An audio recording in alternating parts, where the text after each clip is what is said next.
Hi, my name's Gil Poznanski, and I'm a maker.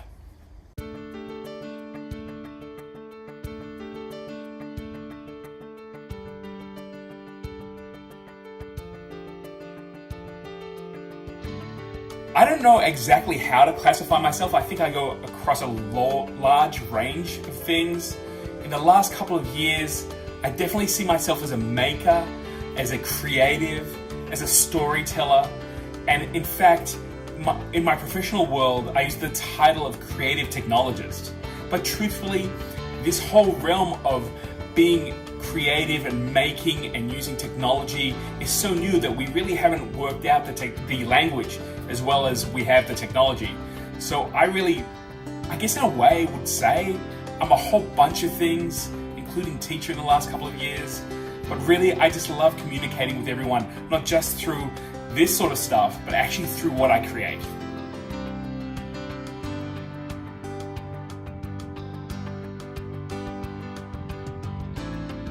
So the last project that I've been working on has actually been for the Department of New South Wales. So I've been working on getting telepresence robots and AI into the classroom so students can use them as tools, not just in the classroom, but also in the wider world. But as a maker, my last project was this. This is a helmet from the TV show Battlestar Galactica, which I grew up and watched when I was a wee little boy in the 70s. This was actually 3D printed, you can see inside. This has been kind of really interesting because I've always wanted one of these things, and it comes in multiple parts. And one of the things I liked about the design is it has actually this kind of bird figure at the front. It's not 100% there, I'm not exactly happy about it, but we're using this as an example of what you can do with 3D printing, and with a little bit of love, actually finish the product so it doesn't look like it's come out of a 3D printer. And this is something that I'm going to be really happy to have in my collection.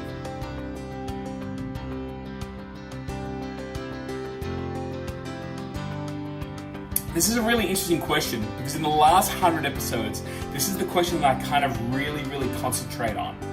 And that is kind of what tool is your favorite?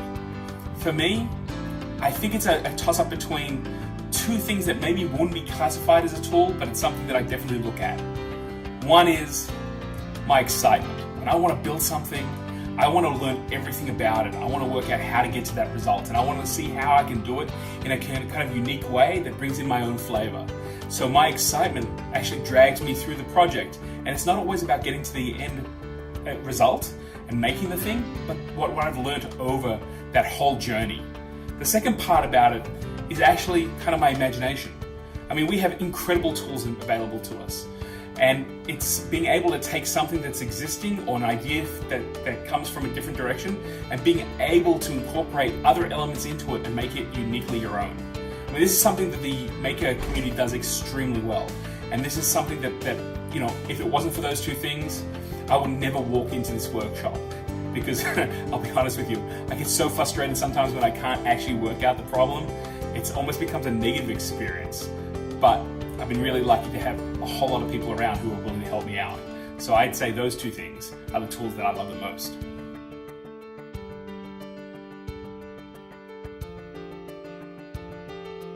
I don't know where to pull out those ideas from, whether it was my filmmaking career, my maker career, my teaching career, but there's kind of two things that really come to mind. It seems like I haven't got one answer for anything today. First of all, it has to be the Makers Monday project. 2 years ago, when I went on my maker journey, I got to meet a whole lot of really amazing people. And I didn't know how to continue that. I knew that I couldn't get on a plane every week and fly around the world and meet incredible people. So I kind of really wanted to put a project together that allowed me to meet people, be inspired by their work, and also share the amazing stuff that they make. Because I truly believe that everyone needs to find their audience. Because without an audience, we just make incredible things and keep it to ourselves. So the Makers Monday project is definitely something that I'm proud of. And to see people start from very small places and get incredible traction both on YouTube and in their personal making careers, you know, it's a small chain, it's a small link in a chain of them succeeding greatness. And I've created so many great friendships out of this that definitely that's one of the things that I'm proudest of. The other project that I love and I'm really proud of is a project that I've just recently been talking about on different podcasts, and that is Orange Blend. Orange Blend is a 5'11" Dalek that I created for a project years ago and was actually my foray into making. Now, what I love about Orange Blend is it actually transcends the actual making process to being something that was beloved by a lot of people around here and actually was able to change people's lives. Orange Blend actually became a conduit for a little boy called Tristan who had a tumor in his head.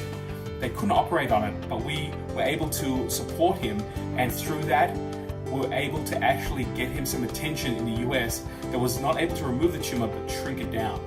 When I met Tristan, he was about 5 years old, struggling at school. This year, I was able to get in contact with his mother and discover that he is now in high school and living a normal life. Now, we didn't do anything. All we did was share what I created for another film project at the time. But to be honest with you, to get that sort of engagement and result on people in social media, to share Tristan's story, and then have someone reach out and actually help him in the medical field, it shows you the power of what you can actually create. And to me, that was the pivot point for me to get more involved in the maker community.